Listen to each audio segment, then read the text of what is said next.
our first guest, the current Peekskill, City of Peekskill Mayor, Andre Rainey. The Honorable Andre Rainey. Good evening, good people. Okay, so we had on last week. This time you have a candidate running against you on the Republican line. Yes. With a bipartisan ticket, which I have to be honest. What does that mean? He has Democrats on his ticket. He's the Republican line. He has one or two people that are on his ticket running for city council on his ticket, running with him. Yeah, that's possible. They do that. I didn't know that people like. Wow. I had never, but it's not the first time because they did that in the first race when you ran. They did it. And there was a issue where the Democrat running with the Republican was going to get Democratic signatures, and people, including his aunt or grandmother. I remember that. I remember that. Thought that he was running with him and signed it. I remember that. Yeah. I remember that. Yeah. So, welcome to the show. Thanks for having me back, man. It's good to be back down here. Absolutely. Now, before we get started, a challenge was issued. We had your opponent, Vinny Vesey. He said that he would gladly appear for a debate or candidate forum on this show on the air. You and him, one-on-one. Oh, okay. And if you both agree, we're going to do it the Sunday before the election. That's like, what's the election, the 5th? So that would be the 3rd. Okay. So we're going to do it on the 3rd. You and Vinny here in the studio live. I'm going to give you all a bunch of series of questions, and I'm going to do people before politics style. We're going to give you that sounds like a good idea. And let the people of Peekskill, see, what candidate. Well, I'm going to have ahead of time they can submit, but I'm going to be the only one asking questions. Got it. But they can get a last look at both of y'all head to head before they make their decision on election day. Go ahead. Can I go back to having a Democrat and a Republican on the slate? But this gentleman, the Democrats that are running with him, are they endorsed by the party? No. Oh, okay. Endorsed by the Democrats or endorsed by the Republicans? Democratic Party. I guess they're endorsed by the Republicans. Right. But as Democrats. As Democrats. Okay. Oh. I like the idea. I like the idea in theory. Yeah. Because I think the two-party system is a stranglehold. I think there's a big Bloods and Crip tribal mentality. Either you this or that, and I can't mess with you because you're that. You could be a great candidate and the best candidate, but I can't vote for you because you're that. Yeah. I think you should vote for the best candidate. That's so, right. Why are you running again? And why do you? Man, so many reasons. But first to start off is because we've been able to successfully make progress within the last year and a half. Mm-hmm. Some progress that the city of Peekskill has never seen before. So one of my, everybody's talking about the DRI grant, which I'll get into in a minute. But one of my greatest accomplishments, in my opinion, right now for me is, as many of you who are watching and many of you in here even may know, the Kylie Youth Center in the city of Peekskill was something that I valued since I was a child. And it's going through its trials and tribulations. The only sports youth center the city of Peekskill has. Wow. Yeah. So we have a thriving youth borough right now, thanks to the new director we appointed last year, Tuesday McDonald. But our Kylie Center is in need of a lot of help, and that was one of the things that I said that I would do if I got in office. Is I would do something for our Kylie Youth Center, and we've done fundraisers, we've gotten the gym floor fixed, and everything else. But right now, we just worked out a deal with the Housing Authority because they own it to bring the Boys and Girls Club to the Kylie Youth Center in Peekskill. Beautiful. Congratulations. That's great. Yeah, we were able to secure $1 million in private investment to help run it the first year. Wow. So this isn't even with any city funds or taxes or nothing. This is just a couple of great individuals who saw the vision and agree that this is something the city of Peekskill needs. So they're willing to. What a beautiful thing, yeah. $1 million for the first year. Wow. Private, you said investors? Private investment, yeah. Wow. Yeah, so I thank them. I won't announce their names or anything, but I thank them for their commitment to it. And we just applied early last year for a grant that's going to allow us to put $1.5 million on additional $1.5 million in capital improvements for the Kylie Youth Center as well. So what do you say to those who support your opponent, who say you're too young, you don't have enough experience, that the other candidate is more experience and to handle the things that need to be handled, and you're not ready for the job. Well, all it is right now it's just what I realize now more than anything is running on local politics. It's all about it's a perception war. I realize now it's kind of they have to put out a perception about me in order to beat me, because there's nothing really that I'm not doing that I should be doing. Everything that should be done is getting done on a higher level. I mean, a $10 million DRI grant, we've tried that for 4 years, and I've done that. So when you talk about experience, so you look at the numbers. You say, okay, I was on the council for 2 years.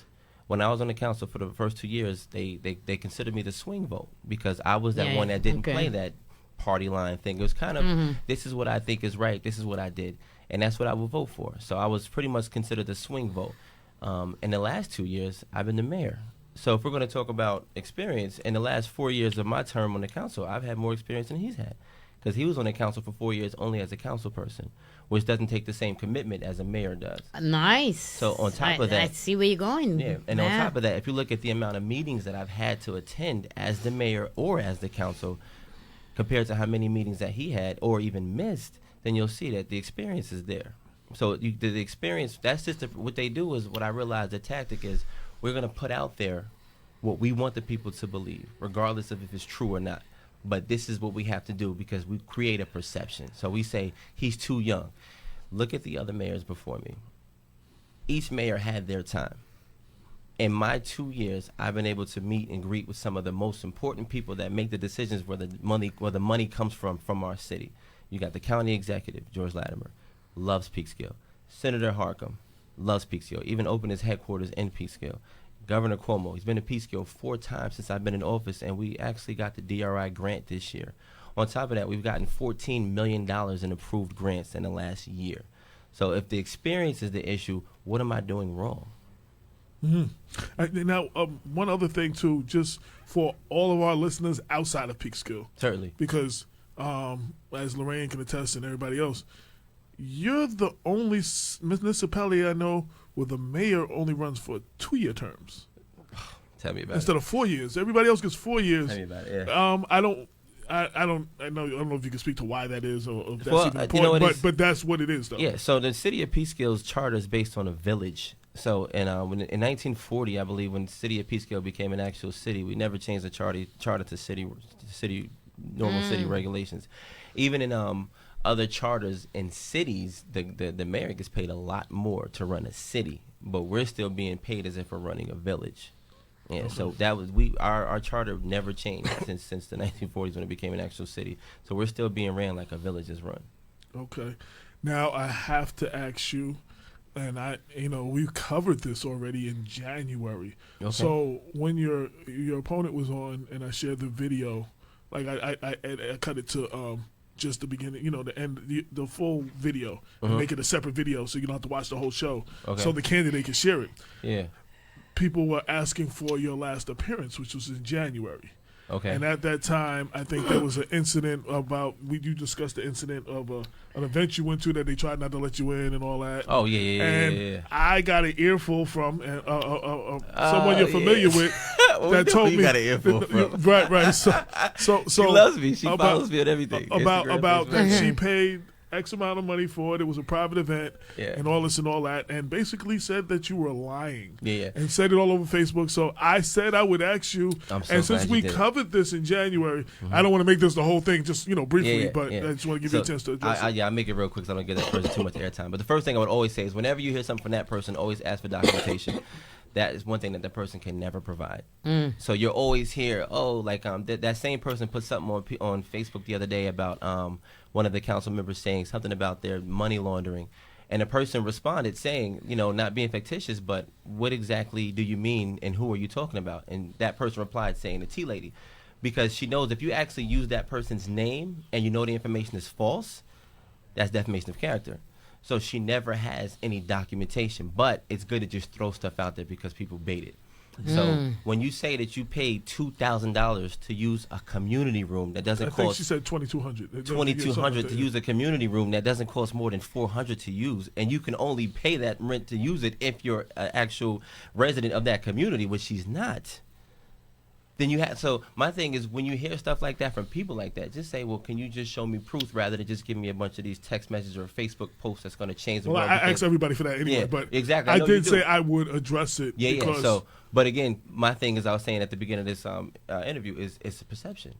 So I have to try to convince AJ that this Rainey guy is a liar, and he would come to events uninvited, and for what? And how many events do you do in the city of Peekskill where everybody's invited but the mayor? And then when you walk in there, you see people who probably didn't even know that part of town existed. You know what I'm saying? Like it's so again, it's try to create a perception. So there's two things you keep in mind. One, if I had not gone, it would be we held this beautiful event for these residents who needed it, and the mayor didn't show up. If I do come, it's he's not invited. Damn. But the $22,000, no. If you $2,200, nobody paid $2,200 for that room. They made it. It's a community room. Like I'm going to share for those who didn't. When I post this interview later, I will share the January interview so you can hear him discuss this in great detail, and y'all can have the information for yourselves. And the purpose of that too is like I grew up in Peekskill, and residents who live in Dunbar, Stewart Gardens, where I grew up, Turnkey, and Bowman Towers. They all know where my heart is at, and that's what I appreciate about them. And that entire event was to try to give them a different perception of me, and for the most part, I don't think anybody fell for it, which is good, But again, and the other thing about that person is you have to use somebody who looks like me to take me down, because.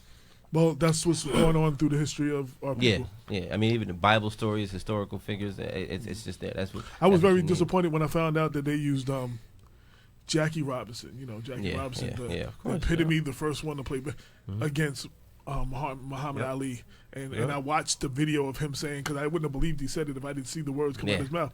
I don't know why he won't fight for this country. They let us make all this money, and he won't fight for this great country. Like, so I was like, yo, dude, like, like I had all his respect. I still respect what he did, but I still was very upset to find that out. Though. So go back to that time and look how powerful that may have been to any of the followers who loved Jackie Robinson for him being the first one. So it's the perception, but it's strategic. Back then it was probably about money, or it was probably threats to his family. Who knows?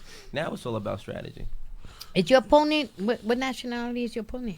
Because I was in here last week. I didn't see European, white. He's a white American. Okay. So one of the things that a lot of the municipalities in Westchester, one of the complaints is there are not enough contracts given to minority companies, minority developers, minority. Have you been able to find more qualified minority, since you've been in office, giving more contracts? Do you?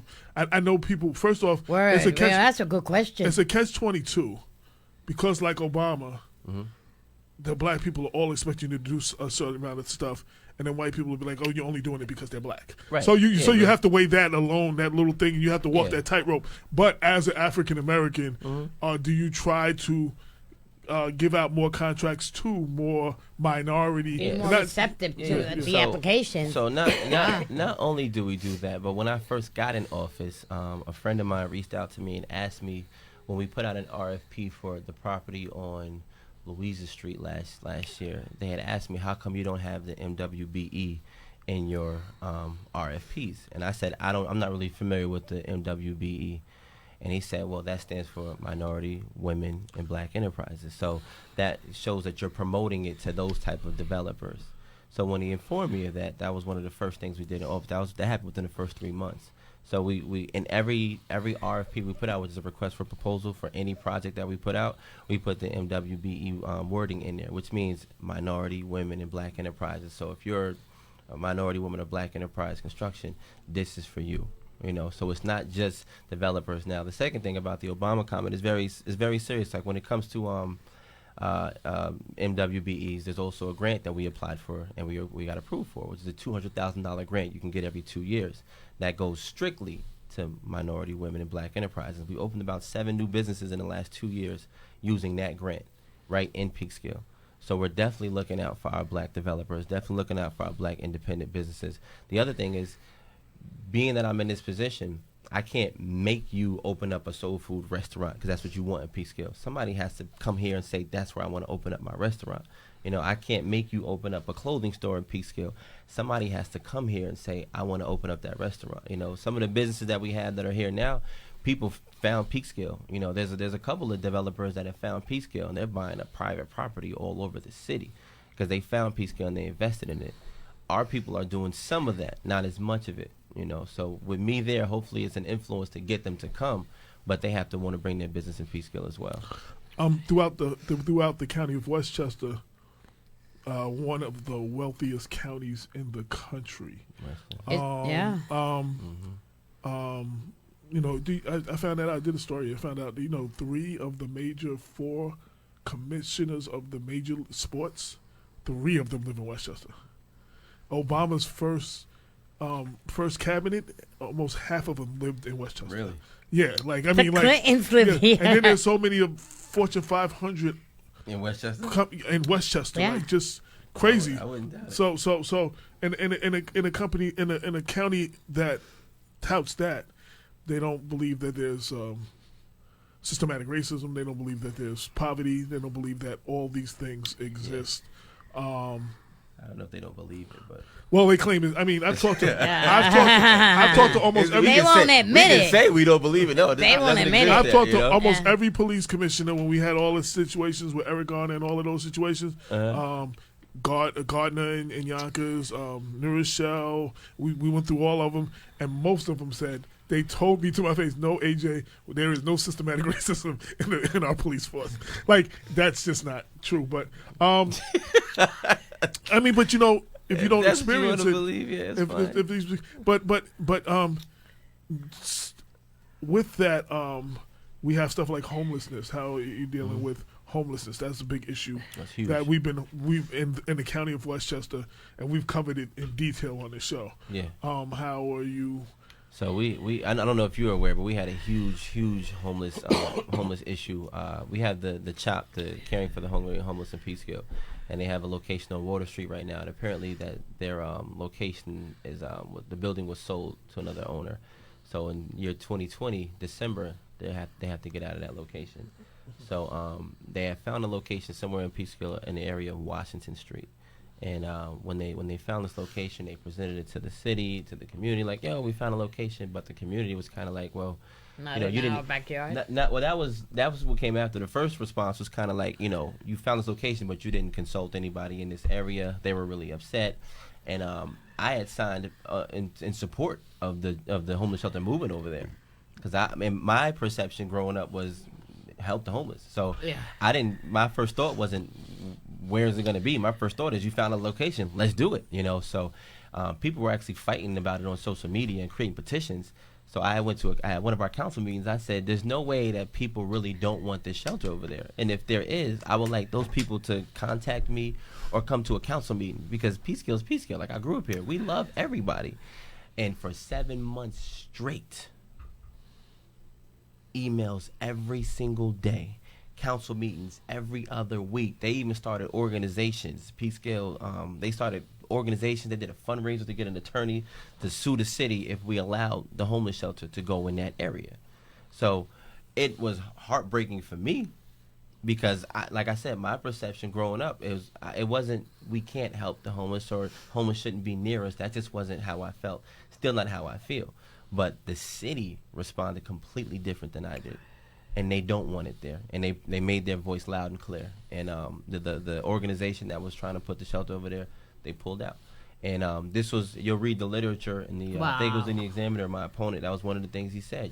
I would never be like Mayor Rainey and put a homeless shelter near a residential area. And that was one of the things that even people who support me were telling me, like, just back out of this, or drop out of this situation, because this could cost you your campaign, because these people over here don't want that. And I was like, I'll back out as the mayor, but I'm not going to change what I stated, because they're homeless people.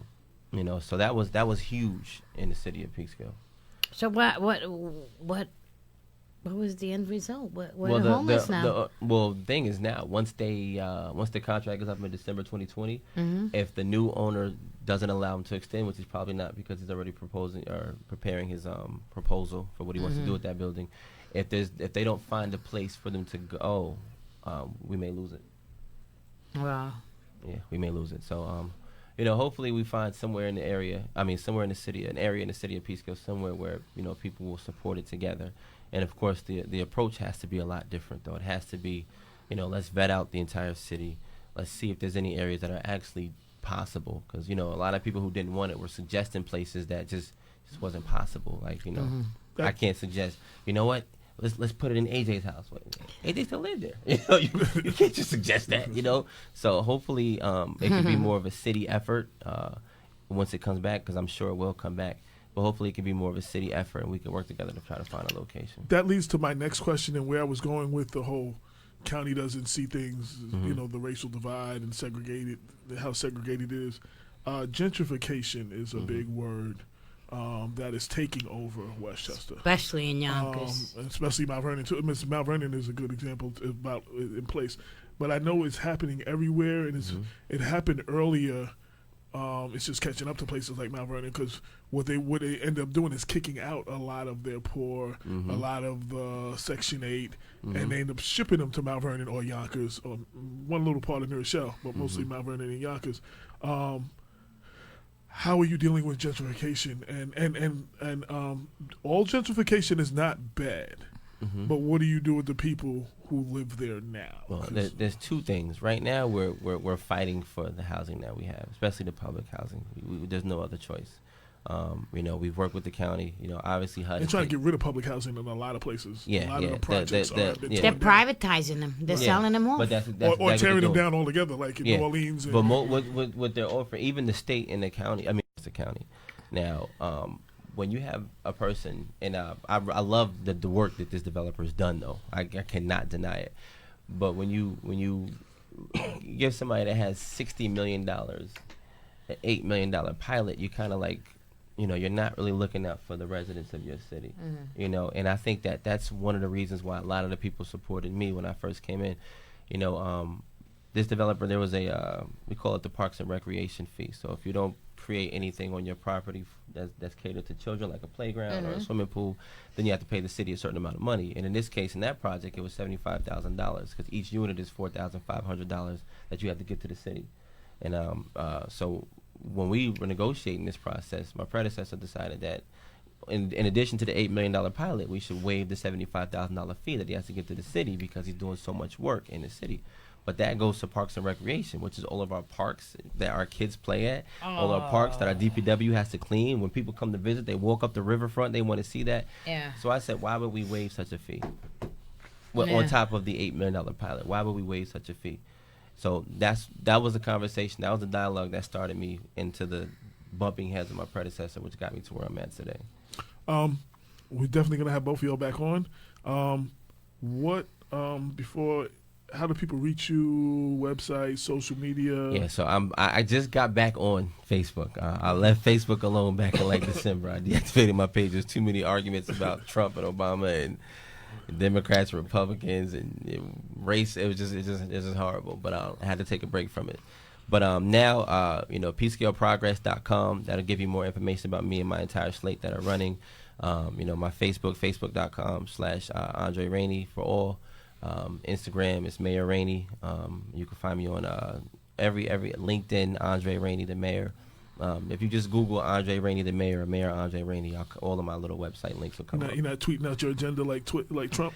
No. I don't really do I don't really do Twitter too much, but it's connected to my Instagram now. So if it goes on my Instagram, it probably goes on my Twitter. So I do want to say one more thing though, because there was a bug going around about me and my slate and the experience, and that was one of the first questions you asked. So when we compared the slates about experience, everybody on my slate, Councilwoman McKenzie, Councilwoman Patricia Riley, Deputy Mayor Kathy Talbot, they all have at least 4 to 6 years or more on the council. On the slate running against us, none of them have ever been on the government. None of them have ever been on the council or worked for the government. Their experience has been in other professions, raising money for other events or doing like that. But when it comes to running the city, this ticket has the highest experience, and that's for sure. So November 5th, you feel people need to vote for you? On November 5th, I feel people need to vote for the right ticket, which is Mayor Andre Rainey, Councilwoman Vivian McKenzie, Councilwoman Patricia Riley, and Deputy Mayor Kathy Talbot. Okay. Any last words? Anything I didn't ask you? Yeah, there's just one last thing. For the people that are out there watching, in local politics, it's not necessarily we don't really look at too much of, she mentioned earlier, Democrats and Republicans on a local level. The local level, you have to focus on the people that's going to do the right thing. So just because a person has two people that are on the other party, in local politics, what you need is people that are going to work with you. If you look at the experience in the last of my predecessor and the people that he had on the council, when the guy that's running against me now, even when he disagreed with my predecessor on a policy or something on the agenda, even when he disagreed with him, he voted with him. These are not necessarily just registered Democrats that happen to feel like we're going to work with Republicans. People are going out there looking for rubber stamps, and that's what they found. How do I know this? Because two of my friends were asked to run against me on his ticket, and they both denied. And, of course, they're both African American. So we're not looking for just great Democrats that want to work with us. We're looking for people that can be rubber stamps when we get on that council because we have an agenda that we need to get through. So I do have one last question because of that. So say you win, but the rest of your slate doesn't win, and his slate wins, but he doesn't win. And you're going to have to work with these people. Can you work with all those? Well, the greatest thing about this industry for me is I've been able to work with everybody. And like I said, when I first got on the council, I was very naive to local politics. I didn't know that the campaigns would get as ugly as they got. I took a lot of it as a joke. I was responding to people putting LOL about stuff they were saying. Oh, one lady said, "How am I going to vote for somebody who smokes weed?" I said, "You must be smoking weed to say that. Why would you assume that I smoke weed?" So that was my response. But on a local level, again, it's all perception. So when these people get in office after the campaign's over, the majority of that stuff goes away. And that's what bothers me. That's what bothered me the most about it, which is why we agreed to try to run a successful campaign without disrespecting each other. Because the campaigns have gotten out of control, but more so from supporters. They are the ones who are on social media fighting battles with each other, trying to prove each other wrong and fight with each other. If you don't watch social media, I meet with the seniors every week. I meet with a group of seniors every month. There's a senior board, and I meet with the seniors every other week or so. And one of the things that I notice about them is you're doing a great job. I watch how you handle yourself on them council meetings. I read the newspaper, what's going on. Only time you see that nonsense about how bad the city is or how bad you got to get me out and get this other ticket in is when you go in a few social media groups. Other than that, you'll see that it's really about progress. And when I was on the council, I worked with everyone. And that's how I was able to get myself to where I'm at today. It's not really about this or that party or register. The county executive, I work with him. The state senator, I work with him. The governor, I work with him. Nita Lowy, I work with her. All of these people say, yo, he's really trying to work with us. We can help him out, and that's why they trust us to give us all of these grants that we've applied for in the last 2 years or whatever. Beautiful. Same thing on the council. When if his entire slate was to win, which I doubt it, but if his entire slate was to win, I'm sure they'd be willing to work with us. If they weren't, they won't have a choice. They have to, because you really don't have no choice. But the thing is, again, you don't want people that's going to, even myself running with all Democrats, we've disagreed. I don't want people on there that's going to be a bunch of rubber stamps because I'll never grow. There's people in the city right now who... Obama did that. He put a lot of people he had people that did not agree with him. Yeah, there's people in his cabinet that people were like, why would you? He was from the Bush. Why would you? Right. There's people in the city in different boards that, I see things differently in many aspects, but there's people on different boards in the city. There's people who I love one week and the next week I'm really upset with them, but I still respect their passion for the city. So I never disrespect them. But again, I'm gonna cut you right there because I want to definitely not give you more time than I gave you. Oh yeah, you know what I'm saying? And I'm gonna bring y'all back on. And I just want to say, gotta be careful playing that hip hop music, man. Nobody's gonna vote for you with that hip hop music. Man. I'm a gangster rapper, Yeah, I thank you guys for welcoming me back, man. I really appreciate it. Like I said, good to see you. This platform is great for all elected officials or anybody running for anything, trying to do something in the community. So y'all heard it here. November 3rd, the Sunday before the election, we will have the Peekskill Mayoral Candidate Forum where we will have both candidates in the room.